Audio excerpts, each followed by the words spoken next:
Hello class. आज हम discuss करने वाले हैं प्रॉपर्टीज़ ऑफ एसिड्स। ये जो क्लास है ये एसिड बेसिस एंड सॉल्ट का सेकंड क्लास है और फर्स्ट क्लास में मैंने प्रिपरेशन ऑफ एसिड्स और डेफिनेशन वगैरह वो जो है डिस्कस करवाया था। और आज हम बात करेंगे प्रॉपर्टीज़ की। सबसे पहले देखते हैं एसिड्स की जो फिज़िकल प्रॉपर्टी है उसे वो सारी क्या है। तो फिज़िकल प्रॉपर्टीज़ की अगर बात करें, सबसे पहले तो एसिड्स जो है उनका टेस्ट सार टेस्ट होता है, खट्टे होते हैं वो टेस्ट में। जैसे कि विनेगर हो गया, साइट्रिक एसिड हो गया, ऑक्सैलिक एसिड हो गया, ये सारे जो हैं इनको हम टेस्ट कर सकते हैं। ऑर्गेनिक एसिड्स हैं, ये माइल्ड एसिड्स हैं और ये कोरोसिव नहीं होते तो इनको हम टेस्ट कर सकते हैं। लेकिन जो मिनरल एसिड्स हैं उनको हम टेस्ट नहीं कर सकते। तो बेसिकली एसिड का टेस्ट जो है वो खट्टा होता है, सारा टेस्ट होता है। और अगर फिजिकल स्टेट की बात करें तो कुछ एसिड्स जो रूम टेम्परेचर में सॉलिड स्टेट में होते हैं और मोस्ट ऑफ द एसिड जो है वो लिक्विड फॉर्म में ही होते हैं। जैसे कि नाइट्रिक एसिड, सल्फ्यूरिक एसिड या फिर एसिटिक एसिड, ये सब अगर हम देखें तो ये सारे के सारे लिक्विड फॉर्म में है रूम टेम्परेचर में, नाइट्रिक एसिड। लेकिन कुछ एसिड्स जैसे बोरिक एसिड हो गया, फॉस्फोरिक एसिड हो गया या फिर ऑक्सैलिक एसिड, साइट्रिक एसिड, ये सब जो है लिक्विड स्टेट सॉलिड स्टेट में होता है रूम टेम्परेचर में। अगर स्किन के ऊपर हम एसिड्स के इफ़ेक्ट की बात करें तो जो मिनरल एसिड्स हैं दे आर हाईली कोरोसिव। वो क्या करते हैं, स्किन को जला देते हैं, they cause burn on the skin. और फिर अलग अलग एसिड्स का अलग अलग इफेक्ट होता है। जैसे कि अगर सल्फ्यूरिक एसिड आपके स्किन के ऊपर गिरता है तो it turns your skin black. उस तरह से नाइट्रिक एसिड का क्या इफेक्ट है कि वो स्किन को येलो कर देता है, पहले येलोइश कलर हो जाएगा और एक दो दिन में फिर आप देखोगे कि उसमें से स्किन निकलना शुरू हो जाता है, वहाँ से चमड़ा निकल जाता है। उस तरह से हाइड्रोक्लोरिक एसिड जो है वो एम्बर कलर कर देता है, एम्बर कलर अब ऑरेंज जैसा कलर हो जाता है स्किन का। और सारे एसिड्स जो हैं दे आर इलेक्ट्रोलाइट्स। इलेक्ट्रोलाइट्स का मतलब क्या होता है कि वो कंपाउंड जिनका सोल्यूशन या फिर अगर उनको हम मेल्ट कर देते हैं, वो अगर मोल्टन स्टेट में है तो वो इलेक्ट्रिसिटी कंडक्ट करते हैं। तो ये कब पॉसिबल है इलेक्ट्रिसिटी कंडक्ट करना, अगर कोई सब्सटेंस सोल्यूशन में या फिर मोल्टन स्टेट में पॉजिटिव एंड नेगेटिव आयंस में कन्वर्ट हो जाता है, डिसोसिएट होके, तभी जाके वो इलेक्ट्रिसिटी कंडक्ट कर सकता है। तो जितने भी एसिड्स हैं वो डिसोसिएट होके पॉजिटिव और नेगेटिव आयन फॉर्म करते हैं, इसी वजह से वो क्या करते हैं कि इलेक्ट्रिसिटी कंडक्ट कर सकते हैं। They are good conductors of electricity, इसीलिए इनको इलेक्ट्रोलाइट्स बोला जाता है। नेक्स्ट जो प्रॉपर्टी है वो है एक्शन ऑन इंडिकेटर्स। तो पहले देखते हैं कि इंडिकेटर का क्या मतलब है। इंडिकेटर क्या है, बेसिकली वो केमिकल सब्सटेंसेस होते हैं, ऐसे केमिकल सब्सटेंसेस जो कि एसिडिक और बेसिक मीडियम में अलग अलग कलर्स देते हैं, डिफरेंट कलर्स देते हैं द टू डिफरेंट मीडियम्स।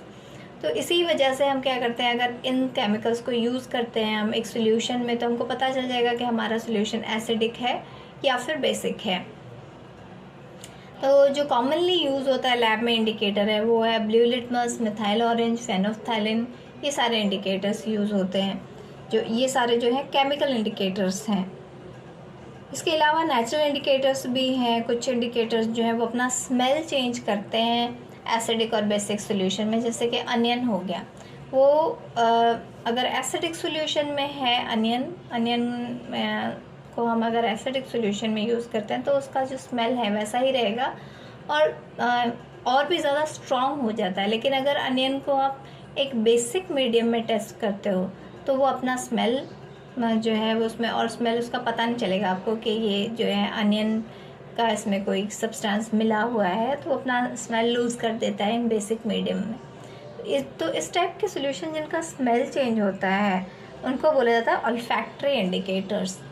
तो एक्चुअली ये जो टर्म ऑल्फैक्टरी है ना वो स्मेल से रिलेटेड होता है। आप बायो में अगर पढ़ोगे तो ऑल्फैक्टरी लोब्स बोला जाता है।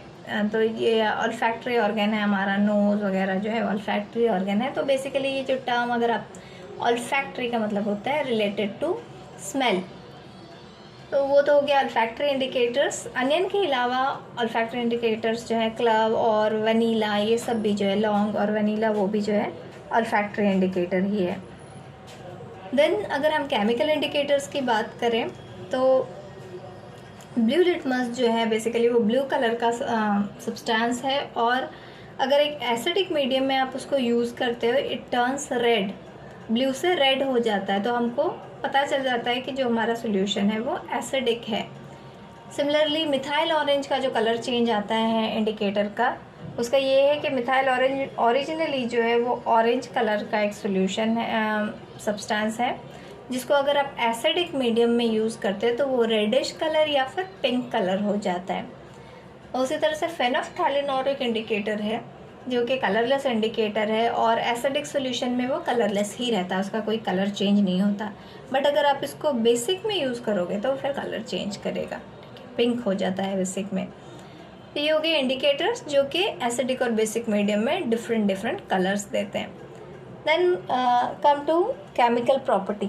फिजिकल प्रॉपर्टी के बाद हम केमिकल प्रॉपर्टी देखेंगे। केमिकल प्रॉपर्टी में देखा जाएगा कि किस तरह से एसिड जो है डिफरेंट मेटल्स के साथ और फिर मेटल ऑक्साइड्स के साथ, हाइड्रोक्साइड्स के साथ रिएक्ट करते हैं।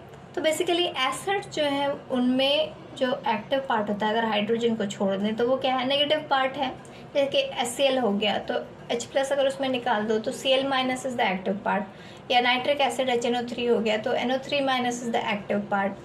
सल्फ्यूरिक एसिड में उस तरह से हाइड्रोजन निकल जाने के बाद जो सल्फेट पार्ट है वो नेगेटिव पार्ट है और वो एक्टिव पार्ट होता है। तो जो एसिड्स जो है बेसिकली वो क्या होते हैं, नेगेटिव या फिर मिनरल से बने होते हैं, इसीलिए वो मेटल्स के साथ रिएक्ट करना प्रेफर करते हैं, क्योंकि खुद वो नेगेटिव हैं तो पॉजिटिवली चार्ज मेटल्स के साथ उनका रिएक्शन होता है। तो फर्स्ट ऑफ ऑल हम देखते हैं कि किस तरह से एक्टिव मेटल्स के साथ एसिड रिएक्ट करता है, उसका क्या इफेक्ट है। तो बेसिकली एक्टिव मेटल्स किसको बोला जाता है, ग्रुप 1 एंड ग्रुप 2 के जो मेटल्स हैं उनको हम एक्टिव मेटल्स बोलते हैं। और ये एक्टिव इसलिए बोला जाता है बिकॉज उनकी एक स्ट्रॉन्ग टेंडेंसी होती है इलेक्ट्रॉन डोनेट करने की। और ये क्यों होती है ये भी आपको पता होगा। ग्रुप 1 के जितने भी एलिमेंट्स हैं उनके पास अपने नियरेस्ट नोबल गैस से सिर्फ एक ही इलेक्ट्रॉन एक्स्ट्रा है। उस तरह से ग्रुप 2 के जो इलेक्ट्रॉन एलिमेंट्स हैं उनका नियरेस्ट नोबल गैस से 2 ही इलेक्ट्रॉन एक्स्ट्रा है, तो वो उनकी टेंडेंसी होती है कि वो एक्स्ट्रा इलेक्ट्रॉन वो इजीली डोनेट कर दें और स्टेबल जो नोबल गैस का कन्फिग्रेशन है वो गेन कर लें। That's why they are very active, वो एक्टिवली रिएक्ट करते हैं, अपना इलेक्ट्रॉन इजीली दे सकते हैं। तो ऐसे एक्टिव मेटल्स जब एसिड के साथ रिएक्ट करते हैं तो वो क्या करते हैं, एसिड में से हाइड्रोजन को डिस्प्लेस कर देते हैं। Some examples are, for example अगर जिंक मान लो हाइड्रोक्लोरिक एसिड के साथ रिएक्ट करता है तो वो क्या करेगा, हाइड्रोक्लोरिक एसिड में से हाइड्रोजन को डिस्प्लेस कर देगा। जैसे आयरन अगर रिएक्ट करता है सल्फ्यूरिक एसिड के साथ तो वो सल्फ्यूरिक एसिड में से हाइड्रोजन को डिस्प्लेस कर देगा। तो बेसिकली इस टाइप के रिएक्शंस में जहाँ पे एक्टिव मेटल्स एसिड के साथ रिएक्ट करते हैं हमको हाइड्रोजन एज बाई प्रोडक्ट मिलेगा। तो ये वाला जो है रिएक्शन आप दोबारा से फिर जब प्रैक्टिकल केमिस्ट्री पढ़ोगे तो उसके लिए भी बहुत इंपॉर्टेंट है, लैब में हाइड्रोजन कैसे प्रोड्यूस करते हैं। तो ये एक मेथड है जहाँ पे हम लैब में हाइड्रोजन प्रोड्यूस कर सकते हैं इस मेथड से। और अगर हम सॉल्ट टेस्ट भी कर रहे हैं और हमारा हाइड्रोजन गैस निकल रहा है जब एक्टिव मेटल्स रिएक्ट करते हैं एसिड के साथ, तो एज बाई प्रोडक्ट अगर हाइड्रोजन निकल रहा है उसको हम पता कैसे चलेगा हमें कि जो हमारा गैस आया एज बाई प्रोडक्ट आ रहा है वो हाइड्रोजन है। उसके लिए हम एक छोटा सा एक्सपेरिमेंट कर सकते हैं। एक बर्निंग स्प्लिंटर, एक जलता हुआ मैस्टिक जो है उसको आप अगर उस गैस के पास दिखाओगे, टेस्ट ट्यूब के जो माउथ के पास अगर दिखाते हो तो क्या होता है कि फर्स्ट वो ज़ोर से जलने लगता है। जो बर्निंग स्प्लिंटर है थोड़ी देर के लिए ज़ोर से जलता है और फिर पॉप साउंड करके वो बुझ जाता है। एक्चुअली ये साउंड किस वजह से होता है, क्योंकि आपको पता है कि हाइड्रोजन गैस जो है वो खुद क्या है, कंबासिबल है, जलता है। तो कंबाशन की वजह से, हाइड्रोजन के कंबाशन की वजह से यहाँ पे साउंड प्रोड्यूस होता है। तो this is a test for hydrogen gas. यहाँ पे हम हाइड्रोक्लोरिक एसिड और सल्फ्यूरिक एसिड तो एक्टिव मेटल्स के साथ रिएक्ट करवा सकते हैं टू गेट हाइड्रोजन, लेकिन नाइट्रिक एसिड यूज़ नहीं किया जाता इस रिएक्शन में। तो रीज़न क्या है, बेसिकली नाइट्रिक एसिड क्या है, एक ऑक्सीडाइजिंग एजेंट है, स्ट्रॉन्ग ऑक्सीडाइजिंग एजेंट है। तो अगर आप यहाँ पे हाइड्रोक्लोरिक एसिड या सल्फ्यूरिक एसिड की जगह नाइट्रिक एसिड यूज़ करने का सोच रहे हो तो क्या होगा, जो हाइड्रोजन गैस हमारा एज बाई प्रोडक्ट आ रहा है वो वाटर में कन्वर्ट हो जाएगा। नाइट्रिक एसिड उसमें ऑक्सीजन ऐड कर देगा क्योंकि वो खुद ऑक्सीडाइजिंग एजेंट है, तो हाइड्रोजन को ऑक्सीडाइज करके वाटर में कन्वर्ट कर देगा। तो आपका जो पर्पस है टू गेट हाइड्रोजन वो पूरा नहीं होता। That's why we can not use nitric acid in this case. जहाँ पे हमको हाइड्रोजन अगर लैब में प्रोड्यूस करना है using active metals and acid, तो वहाँ हम नाइट्रिक एसिड को नहीं यूज़ कर सकते। बट कुछ मेटल्स जैसे मैंगनीज हो गया, मैग्नीशियम हो गया, वो बहुत ज़्यादा डाइल्यूट और कॉन्सेंट्रेटेड भी मैंने लास्ट क्लास डिस्कस किया था। डाइल्यूट एसिड किसको बोला जाता है? जिसमें एसिड के कंपैरिजन में वाटर का जो अमाउंट है वो बहुत ज़्यादा होता है। ऐसे एसिड्स को हम क्या बोलते हैं? डाइल्यूट एसिड बोलते हैं। ठीक है, तो बहुत ज़्यादा डाइल्यूट एसिड के साथ अगर मैंगनीज रिएक्ट करता है नाइट्रिक एसिड के साथ तो वो हाइड्रोजन प्रोड्यूस करेगा। यहाँ फर्दर ऑक्सीडेशन के चांसेस कम होते हैं क्योंकि एसिड की स्ट्रेंथ जो है वो बहुत कम होती है यहाँ।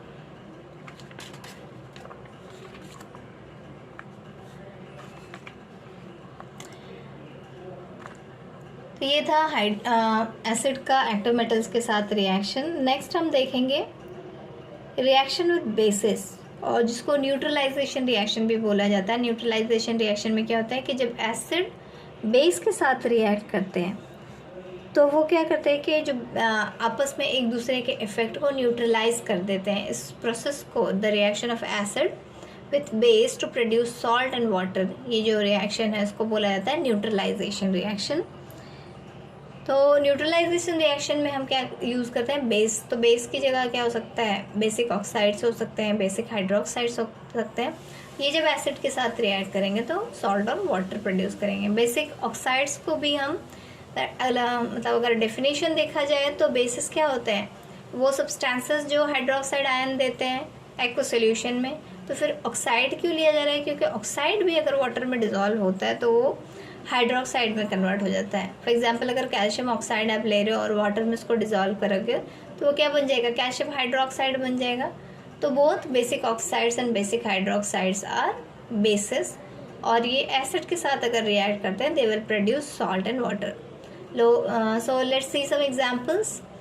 For example calcium oxide when reacts with sulphuric acid H2SO4 तो वो कैल्शियम सल्फेट में कन्वर्ट हो जाता है along with water as by product.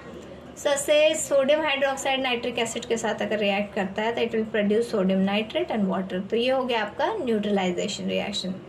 Then action of acids on carbonates and bicarbonates. तो देखिए बाइकार्बोनेट और कार्बोनेट क्या है? कार्बोनेट मेटल कार्बोनेट्स जो हैं they contain CO3 ion, carbonate ion, और जो बाइकार्बोनेट हैं दे कंटेन HCO3 आयन। ये दोनों आयंस मतलब इन दोनों के अगर सॉल्ट को हम एसिड के साथ रिएक्ट करते हैं, मे बी कार्बोनेट और बाइकार्बोनेट, तो दोनों केसेस में क्या होता है कि सॉल्ट तो प्रोड्यूस होता है, साथ साथ में वाटर और carbon dioxide as by product form होता है। तो यहाँ पे कार्बन डाइऑक्साइड प्रोड्यूस हो रहा है और उस कार्बन डाइऑक्साइड को फिर हम टेस्ट कैसे करेंगे वो देखते हैं। तो first see some example. Suppose calcium carbonate reacts with hydrochloric acid, तो ये क्या फॉर्म करेगा? पहले तो सॉल्ट फॉर्म होगा, कैल्शियम और क्लोरीन, इसका पॉजिटिव उसका नेगेटिव ऐड कर दो तो कैल्शियम क्लोराइड बन गया। इसके अलावा कार्बन डाइऑक्साइड निकाल देना। तो रिएक्शंस को ना आपको याद करने की ज़रूरत नहीं है।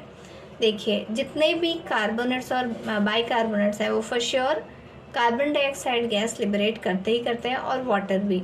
इसके अलावा जो रह जाएगा वो सॉल्ट बन जाएगा। तो सबसे पहले आपको क्या करना है कि कार्बन डाइऑक्साइड निकाल देना। तो CO2 चला गया, वाटर गया और बचा क्या है यहाँ? CaCl2। सबसे सेकेंड केस में अगर कैल्शियम हाइड्रोजन कार्बोनेट रिएक्ट करता है हाइड्रोक्लोरिक एसिड के साथ तो कैल्शियम क्लोराइड फॉर्म होगा, प्रोडक्ट सेम होएगा, बस रिएक्शन को बैलेंस करना है। Calcium chloride, water and carbon dioxide. तो इस तरह से आप बहुत सारे एग्जाम्पल्स जो हैं खुद भी प्रैक्टिस कर सकते हैं जहाँ पे कार्बोनेट्स या बाइकार्बोनेट्स एसिड्स के साथ रिएक्ट करते हैं। तो सब जगह कार्बन डाइऑक्साइड जो है वो कॉमन बाई प्रोडक्ट है यहाँ पे आने वाला है। तो एनी मेटल कार्बोनेट या बाइकार्बोनेट को अगर आप एसिड के साथ रिएक्ट करते हो तो दे will produce carbon dioxide along with water and salt. ये जो कार्बन डाइऑक्साइड प्रोड्यूस हो रहा है उसको हम कैसे टेस्ट कर सकते हैं, ये भी आप प्रैक्टिकल केमिस्ट्री में दोबारा से पढ़ने वाले हो। तो ये प्रोड्यूस कार्बन डाइऑक्साइड को टेस्ट करने के लिए क्या किया जाता है? इसको कलेक्ट करके लाइम वाटर के ऊपर पास करते हैं। लाइम वाटर क्या है? Calcium hydroxide. और ये लाइम वाटर अगर कार्बन डाइऑक्साइड के साथ रिएक्ट करता है तो ये मिल्की हो जाता है, वाइट कलर का हो जाता है। इनिशियली कैल्शियम हाइड्रोक्साइड जो है वो कम्प्लीटली वाइट नहीं होता है बल्कि एक अनक्लियर सोल्यूशन होता है जिसमें कुछ अनडिजॉल्व्ड कैल्शियम हाइड्रोक्साइड रहता है। लेकिन जब आप इसमें से कार्बन डाइऑक्साइड पास करते हैं तो कम्प्लीटली एक मिल्की वाइट मिल्क जैसा सोल्यूशन बन जाता है। और रीज़न क्या है कि ये दोबारा से जो है कैल्शियम कार्बोनेट बन जाता है। कैल्शियम हाइड्रोक्साइड कार्बन डाइऑक्साइड के साथ रिएक्ट करके कैल्शियम कार्बोनेट बन जाता है। लेकिन अगर आप लंबे टाइम के लिए, प्रोलॉन्ग टाइम के लिए कार्बन डाइऑक्साइड पास करते हो तो फिर जो प्रोडक्ट फॉर्म होता है वो दोबारा से कार्बन डाइऑक्साइड के साथ रिएक्ट करता है और कैल्शियम बाइकार्बोनेट बन जाता है, जो कि एक कलरलेस सोल्यूशन है। तो दोबारा से वो मिल्की वाइट सोल्यूशन जो है कलरलेस सोल्यूशन में कन्वर्ट हो जाता है। तो यहाँ पे एक क्वेश्चन आपका आ सकता है कि why lead carbonate doesn't react with dilute HCl और H2SO4। तो क्या होता है कि लेड के जो कार्बोनेट्स हैं वो एसिड में डिज़ोल्व नहीं होते, डाइल्यूट एसिड HCl या डाइल्यूट सल्फ्यूरिक एसिड में डिज़ोल्व ही नहीं होते। दैट्स वाई इनसॉल्युबल होते हैं, तो वो जो है रिएक्ट नहीं करते। इनसॉल्युबिलिटी की वजह से, डिज़ोल्व नहीं होने की वजह से लेड का जो कार्बोनेट है वो एसिड, डाइल्यूट एसिड या डाइल्यूट HCl या डाइल्यूट H2SO4 के साथ रिएक्ट नहीं करता। Then reaction of acids with sulphides and bisulphides. तो जिस तरह से कार्बोनेट और बाइकार्बोनेट के साथ रिएक्शन था, वैसे ही सल्फाइड्स और बाइसल्फाइड्स के साथ देखते हैं। Sulphides contain SO3 2- ion and bisulfides contain HSO3- ion। ये जब रिएक्ट करते हैं एसिड के साथ तो बेसिकली ये सल्फर डाइऑक्साइड गैस लिबरेट करते हैं along with water and salt, corresponding salt. Let's see some examples. Suppose calcium sulphide reacts with hydrochloric acid, तो ये फॉर्म क्या करेगा, calcium chloride, water and sulphur dioxide. उस तरह से सोडियम हाइड्रोजन सल्फाइड, अगर ये हाइड्रोक्लोरिक एसिड के साथ रिएक्ट करता है तो ये फॉर्म करेगा sodium chloride, water and sulphur dioxide. तो यहाँ पे जो सल्फर डाइऑक्साइड फॉर्म हो रहा है इसको हम 2 स्टेप में वेरीफाई कर सकते हैं कि हमारा जो गैस निकल रहा है वो सल्फर डाइऑक्साइड है कि नहीं, टेस्ट कर सकते हैं।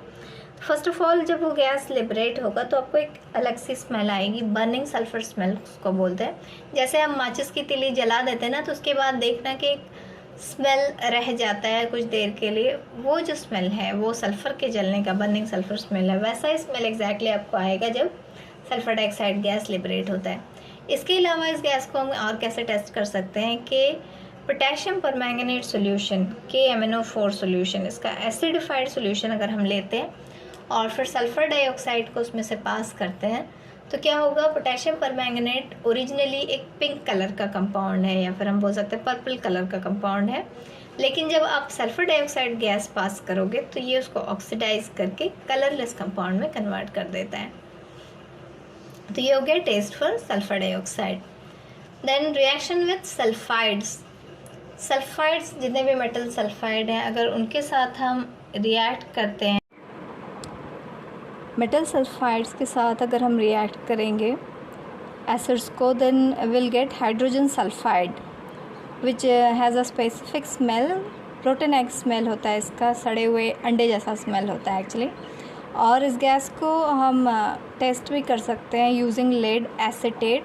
लेड एसीटेट सोल्यूशन से देकर अगर आप H2S गैस पास करते हैं द सोल्यूशन बिकम्स ब्लैक। तो एक्चुअली वो लेड एसीटेट सोल्यूशन जो है वो ग्रेइश कलर का होता है, सिल्वर कलर या ग्रेइश कलर का, but after passing hydrogen sulphide gas वो ब्लैक हो जाता है। So this is a test for H2S gas which is formed as a by product when metal sulphides react with acids. Let us see some examples. For example, zinc sulfide reacts with hydrochloric acid, then we will get zinc chloride and hydrogen sulfide. Similarly, iron sulfide sulfuric acid के साथ अगर react करता है, it will form ferrous sulfate plus hydrogen sulfide gas. Then the next chemical property is reaction with chlorides.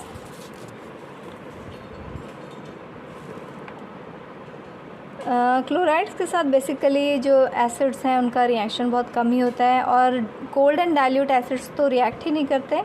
Only hot and concentrated acids will react with chlorides to form salt and hydrochloric acid as by product. And this reaction is important के इसलिए है कि हम दोबारा से जब hydrochloric acid chapter पढ़ेंगे तो ये वाला रिपीट होने वाला है वहाँ पे। When sodium chloride reacts with sulphuric acid, it will react at high temperature तो सपोज़ 200 डिग्री सेल्सियस टेम्परेचर के आसपास अगर हम ये रिएक्शन करते हैं, देन क्योंकि H2SO4 जो है एक डाइबेसिक एसिड है, it will react in 2 different steps. अगर आप टेम्परेचर को 200 से कम रखते हो तो only 1 hydrogen will be replaced और हमें जो प्रोडक्ट मिलेगा that will be sodium hydrogen sulphate along with HCl gas. But if we increase the temperature above 200 degrees Celsius, the complete displacement of the 2 hydrogen will occur and we'll get sodium sulfate and hydrochloric acid. तो basically chlorides जो है वो hot concentrated acids के साथ ही react करेंगे। Okay, then reaction with nitrates. Nitrates का भी वही है, सेम क्लोराइड जैसा ही नेचर है। Nitrates also do not react with cold and dilute acids, they only react with hot and concentrated acids. So let's see some examples. Potassium nitrate reacts with sulfuric acid at temperature less than 200 to form potassium hydrogen sulfate along with nitric acid. तो यहाँ पे nitric acid as byproduct form होता है and this is also a displacement reaction, example of displacement reaction जहाँ पे sulfuric acid which is a less volatile acid displaces more volatile acids like nitric acid from its salt. But lead nitrate जो है वो dilute acid के साथ भी react कर सकता है। वो dilute HCl and dilute H2SO4 के साथ रिएक्ट करके salt and nitric acid form करता है।